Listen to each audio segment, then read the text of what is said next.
Hello and namaste everyone. Finally, OnePlus 11 चाहिँ नेपालमा announce भइसकेको छ and I think this is the first time कि ग्लोबल लन्च केही टाइममा नेपालमा पनि OnePlus को फ्ल्यागशिप फोनको प्री बुकिङ भइराखेको छ which is a really good thing. OnePlus 11 चाहिँ यो वर्षको लागि OnePlus को फ्ल्यागशिप फोन हो. OnePlus ले भने अनुसार यसपालि प्रो मोडल चाहिँ आउँदैन. पहिला चाहिँ के हुन्थ्यो भने OnePlus को प्रो मोडल हुन्छ नि they try to compete with Samsung को अल्ट्रा फ्ल्यागशिप और आइफोन को प्रो सिरिज भने यो पालि चाहिँ OnePlus ले अब पहिलाको जस्तै स्ट्र्याटेजी अपनाएको छ र फ्ल्यागशिप भन्दा सस्तो प्राइसमा प्रिमियम स्पेक्स दिन खोजेको छ जुन चाहिँ I think is the right move from the company. Anyway OnePlus 11 को नेपाली प्राइसिङको कुरा गर्नुपर्दा यो फोनको बेस 8GB ऱ्याम र 128GB स्टोरेज भेरिएन्टलाई चाहिँ 1,30,000 रुपियाँ पर्छ भने 16GB ऱ्याम र 256GB स्टोरेज भेरिएन्टलाई 1,35,000 रुपियाँ भनेर यसको प्राइस तोकिएको छ. अनि त्यसको साथसाथै OnePlus नेपालले चाहिँ प्री बुकिङ गर्नेहरूको लागि टन्नै अफर्सहरू पनि खुलाएको छ. प्री बुकिङ अफरमा चाहिँ बेसिकली दुईवटा अप्सन छ. नम्बर 1 8GB ऱ्याम र 128GB स्टोरेज भेरिएन्टको प्राइसमा 16GB ऱ्याम र 256GB वाला भेरिएन्ट लिन मिल्छ मिनिङ स्ट्रेट 5,000 डिस्काउन्ट. और नम्बर 2 16 प्लस 256GB भेरिएन्टलाई चाहिँ 1,35,000 मै लिएर आइदर OnePlus बड्स ब्यान्ड और नेक ब्यान्ड चाहिँ फ्रीमा लिन सकिन्छ. र यो दुवै अप्सनमा चाहिँ OnePlus ले 18 महिनाको वारेन्टी पनि दिएको छ. एन्ड आई थिंक यो चाहिँ फर्स्ट टाइम नै होला कि नेपालमा चाहिँ कुनै मेजर स्मार्टफोन ब्रान्डले 1 वर्ष भन्दा बढीको वारेन्टी प्रोभाइड गर्दैछ. साथै 1 वर्षको स्क्रिन ब्रेकेज इन्स्योरेन्स पनि you get with this phone. र लाइक अलवेज यदि तपाईँ चाहिँ यो फोन किन्ने सोचिराख्नु भएको छ भने हाम्रो अफिलिएट पार्टनर हुकुट स्टोरबाट प्रिबुक गरिदिनु होला. यहाँ चाहिँ you also get 2500 rupees cashback for the first 5 customers र हामीले सानो अफिलिएट कमिसन पनि पाउँछौँ. So win win situation for both of us. Prebooking link चाहिँ म तल डिस्क्रिप्सनमा राखिदिनेछु. अब 1,30,000 देखि 1,40,000 मा चाहिँ तपाईले नेपाली मार्केटमा के अप्सन्स पाउनुहुन्छ त भन्ने कुरा पनि जान्नु जरुरी छ. You can get the regular S23 जसलाई चाहिँ 1,28,000 रुपियाँ पर्छ भने you can also get the iPhone 14. तर त्यो फोनहरुमा चाहिँ तपाईले धेरै किसिमको कम्प्रोमाइजेसहरु भएको भेटाउनुहुन्छ. जस्तै अब iPhone 14 मा त 60Hz को रिफ्रेश रेटको डिस्प्ले मात्रै छ र it comes with last gen Apple A15 bionic chipset अनि टेलिफोटो जुम लेन्सहरु पनि छैन. अनि अब S23 को कुरा गर्नु पर्दाखेरि चाहिँ अब S23 पनि सानो पुन्टे खालको फोन हो.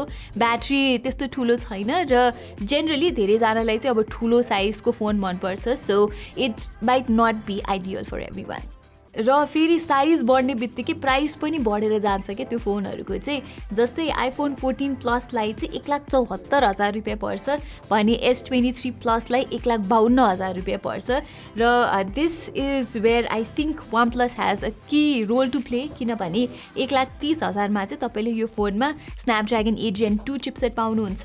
QHD रेजोल्युसन भएको ठुलो डिस्प्ले पाउनुहुन्छ अनि क्यामेरा डिपार्टमेन्टमा पनि OnePlus ले यसपालि निकै राम्रो काम गरेको छ. यहाँ चाहिँ तपाईले फ्ल्यागशिप क्यामेरा सेटअप पाउनुहुन्छ कन्सिस्टिङ अफ एउटा 50 मेगापिक्सलको प्राइमेरी 48 मेगापिक्सलको अल्ट्रा वाइड र 32 मेगापिक्सलको टेलिफोटो जुम लेन्स. अनि अन टप अफ द्याट यहाँ चाहिँ 100 वाटको चार्जिङ सपोर्ट पनि छ र बक्स भित्रै चार्जर पनि इन्क्लुडेड नै आउँछ. सो अब इनिशियल इम्प्रेसन्समा चाहिँ OnePlus 11 को डिजाइन चाहिँ मलाई ठिकै लाग्यो. त्यस्तो खासै आहा भन्ने खालको चाहिँ छैन तर it does not look bad either. हातमा फिल र हेफ्ट चाहिँ मजाको नै छ यो फोनको किनभने अब यसमा चाहिँ ग्लास ब्याक हो र मेटल फ्रेम्स पनि छ. सो त्यसले गर्दाखेरि चाहिँ बिल्ड क्वालिटी पनि निकै सलिड छ यो फोनको. यो फोनको कस्टलाई घटाउन OnePlusले चाहिँ अब IP68 डस्ट र वाटरप्रुफ रेटिङ अनि wireless charging reverse wireless charging जस्तो फिचरहरू चाहिँ दिएको छैन. प्लस अगाडिको डिस्प्ले चाहिँ गोरिल्ला ग्लास Victus 2 भए तापनि पछाडि चाहिँ गोरिल्ला ग्लास 5 मात्रै हो. So you do get some compromises here. Anyway display चाहिँ फ्ल्यागशिप ग्रेड के दिएको छ यहाँ OnePlusले. QHD रेजोल्युसनसम्म जान मिल्छ अनि 120Hz refresh rate, Dolby vision support, HDR10+ जस्तो सबै प्रिमियम फिचर्सहरू चाहिँ तपाईले यो फोनमा पाउनुहुन्छ. र OnePlus फोन्सहरुको युजर एक्सपिरियन्स डिस्प्लेसित इन्टरेक्ट गर्दाखेरि चाहिँ निकै प्रिमियम पनि भएको तपाईले पाउनुहुन्छ.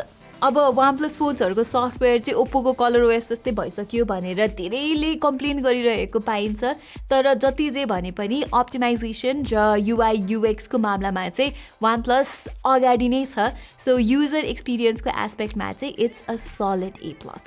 अनि यसपालि OnePlusले म्यासिभली इम्प्रुभ गरेको चाहिँ भाइब्रेसन फिडब्याकमा हो OnePlus 10 Pro भन्दा 65% ठुलो भाइब्रेसन मोटर OnePlusले यहाँ प्रयोग गरेको छ सो ह्याप्टिक फिडब्याक चाहिँ यो फोनको अति नै दामी छ पर्फर्मेन्सको कुरामा पनि you get zero compromise here 2023 मा आउने सबैभन्दा बेस्ट चिपसेटको साथ आउँछ OnePlus 11 अनि यसमा भएको Snapdragon 8 Gen 2 को पर्फर्मेन्स एभ्रीडे काममा त एकदमै फास्ट हुने त भइ नै हाल्यो तर गेमिङ एस्पेक्टमा पनि इट इज रियली गुड सबै हाई एन्ड गेम्सहरू चाहिँ यहाँ एकदमै स्मुथली ल्याग फ्री तरिकाले चल्छ 60 FPS और इभन 120 FPS सपोर्टेड गेम्समा पनि त्यो पनि अब हाइएस्ट सेटिङ्समा अनि अब Snapdragon 8 Gen 2 को हिट म्यानेजमेन्ट पनि एकदमै राम्रो छ लास्ट इयरको Snapdragon 8 Gen 1 मा हुने ओभर हिटिङ र पर्फर्मेन्स थ्रटलिङ जस्तो समस्या चाहिँ यहाँ छैन so that is great as well अनि आउट अफ द बक्स नै 16GB LPDDR5X ऱ्याम र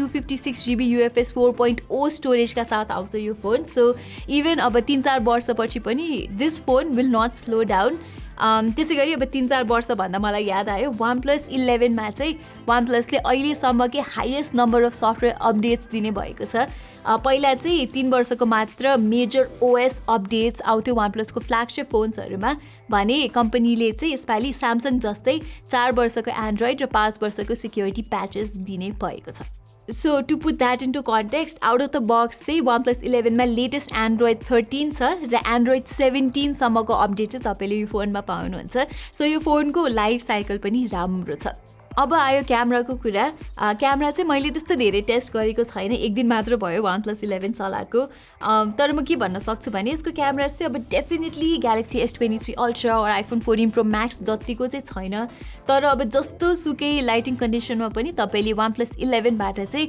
राम्रो फोटो खिच्न सक्नुहुन्छ यो फोनको तीनवटै लेन्समा चाहिँ Hasselblad अप्टिमाइजेसन छ र फोटोहरुमा तपाईले राम्रो डिटेल्स कलर्स र डायनामिक रेन्ज पाउनुहुन्छ मोस्ट अफ द टाइम मलाई चाहिँ यो फोनले खिचेको पोर्ट्रेट्स पनि राम्रो लाग्यो अलि DSLR टाइपको सब्जेक्ट फोकस छ which is really nice videography एस्पेक्टमा चाहिँ पछाडिको क्यामेराबाट 4K देखि लिएर 8K सम्म पनि भिडियो खिच्न चाहिँ मिल्छ तर सेल्फी भिडियोमा चाहिँ सधैँ जस्तो 1080p मै मात्र सुट गर्न मिल्छ यहाँबाट जुन कुरामा चाहिँ OnePlusले इम्प्रुभ गर्नुपर्ने देखिन्छ यो फोनको ब्याट्री लाइफ पनि so far it looks good मैले चाहिँ आज दिनभरि यो फोन टेस्ट गरिरहेको छु गेम खेल्ने र फोटो भिडियो खिच्ने जस्तो काम गरिरहेको छु and I still have like 20% battery left plus यो 100W को चार्जरले चाहिँ यो फोनलाई चाँडै नै चार्ज गरिदिन्छ यो चार्जर चाहिँ अब बाहिर किन्नु पर्यो भने 5-6 हजार रुपियाँ त पर्छ तर यहाँ चाहिँ यो इन्क्लुडेड नै पाइन्छ अनलाइक आइफोन र Samsung phone which is again a very good thing